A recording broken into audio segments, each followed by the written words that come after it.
An opening day unlike any other in their 52-season history. Murals like the one behind me are now replacing shattered windows after a protest turned violent last night.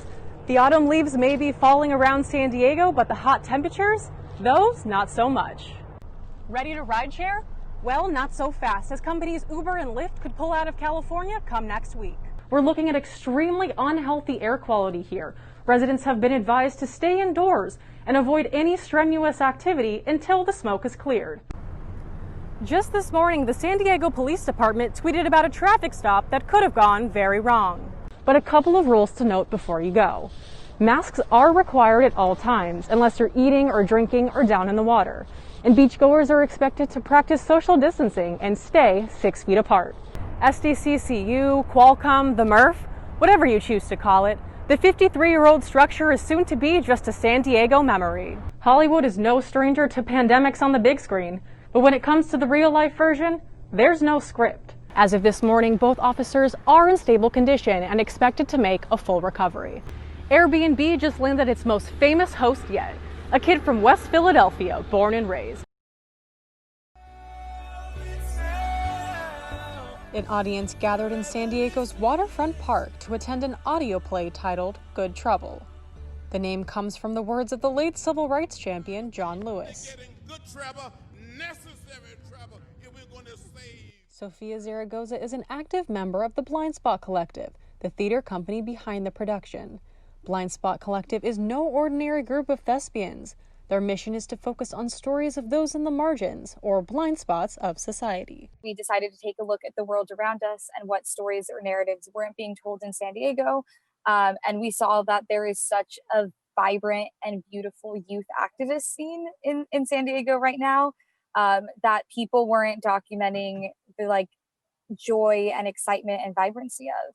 Blind Spots events, what they call performance protests, are held in public parks to allow for audience members to social distance while still being able to experience the audio play together as a group. And if you cannot actually make it to one of the events, we are then also live streaming the listening parties. So then you can tune into our website or social media and listen to the audio play from the comfort of your own home, anywhere in the world, technically. The audio play is accessed either by scanning a QR code or through a link on the Blind Spot Collective's website, and then played on audience members' mobile devices.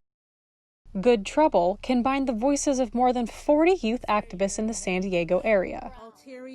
Michael Lorenzo, Alton Sterling, Sandra John Krasinski, William Green, Alexia Christian. I think we're in a moment of change, and Good Trouble is basically our way of honoring the stories of the people who are fighting for that.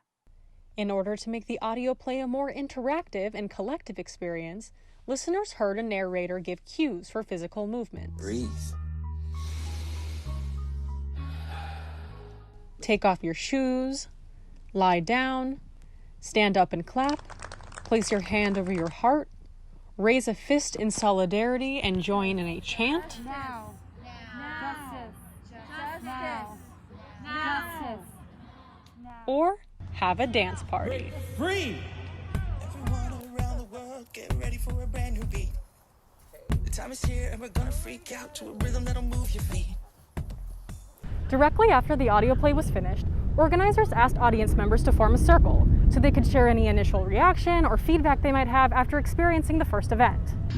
Audience members were surprised by how connected they felt to one another despite listening to the audio play with headphones on. It was amazing to see everybody immersed, and it felt like we were all separated, but at the same time we were all together in the same place. Some audience members credit this connection to the more interactive parts of the audio play. I thought it was going to be more interactive, but it ended up turning out to be very interactive. When we all sat down, we were listening to it, I thought it was going to be just a personal experience, and it was just the feel for the group to be here, for us to have that solidarity together, but I like the interactive elements of it.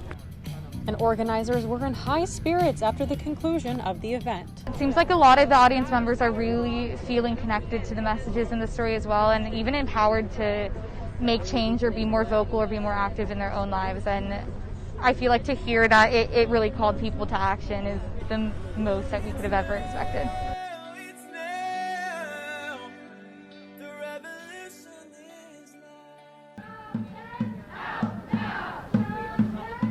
This Saturday, 200 people joined the activist group Refuse Fascism to launch the first of 5 planned protests in New York City. Out Now movement is being inaugurated today. The group demands the removal of President Trump and Vice President Pence from office immediately, saying 2020 is too late. Out now! Trump, Pence, out now! Protesters gathered in Union Square to hear speeches from philosopher Dr. Cornel West. There has to be pressure from below. The crisis has to be felt among ordinary people, everyday people, and that's precisely why we're here, to bring that kind of pressure to bear. We're calling for out now, the neo-fascist regime in Washington. And Refuse Fascism spokesperson Andy Z. So that the interests of humanity and the people in this country who care about immigrants, who care about black lives, who care about LGBTQ people, who care about the rights of women, who care about acting in the interests of the people of humanity, come together and say this regime must go because they threaten the planet and they threaten humanity. Hey, hey, ho, ho! The crowd marched over 50 blocks, from Union Square on 14th Street, right up to the doors of Trump Tower on 56th Street. First of all, I'm here because I want to fix humanity.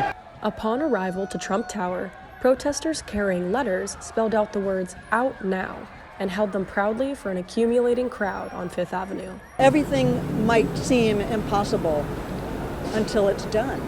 And that's what we got to remember. It's all about us and showing up. Refuse Fascism says the Out Now protests will continue at the same time and same place every Saturday until the current president and vice president are removed. We're coming back next Saturday!